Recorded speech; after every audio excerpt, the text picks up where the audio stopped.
The membrane potential is the distribution of electrical charges across the inner and outer surface of the cell membrane, measured in millivolts, where 1 millivolt is equal to 1/1000th of a volt. It is measurable using glass and electrolyte-filled electrodes that are placed across both sides of the membrane in order to measure the charge difference across the membrane. At rest, the neuron has a voltage called resting membrane potential, or resting membrane voltage. This voltage is the basis for communication by the nervous system. During an action potential, which occurs when the neuron is stimulated, the membrane voltage will change for a brief time. Resting membrane voltage is approximately minus 70 millivolts due to more positively charged electrolytes leaving the cell than positively charged electrolytes that are entering the cell. Potassium, which is a positively charged ion that is highly concentrated inside of the cell at rest, diffuses out of the cell through potassium leak channels. Sodium, which is also positively charged, is highly concentrated outside of the cell at rest, and it diffuses into the cell through sodium leak channels. Potassium leak channels outnumber the sodium leak channels, so potassium is more easily able to leak out of the cell.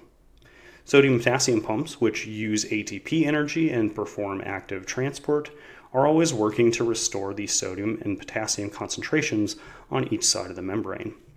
Stimuli will change the membrane voltage, and action potential is created in the axon of the neuron when the membrane voltage reaches a critical value called threshold. Threshold voltage is around minus 55 millivolts, which means that the voltage must become slightly positive from resting membrane voltage, or another way to look at it, the voltage must move closer to zero.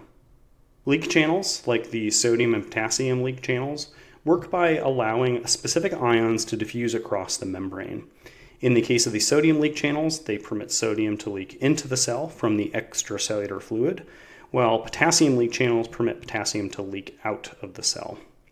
Both sodium and potassium are leaking from areas of high concentration toward areas of low concentration, so the difference in the concentration across the membrane is going to drive the diffusion of both.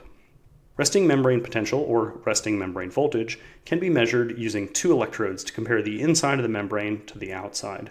The cytosol inside of the cell typically exhibits a resting membrane voltage of minus 70 millivolts when compared to the outside.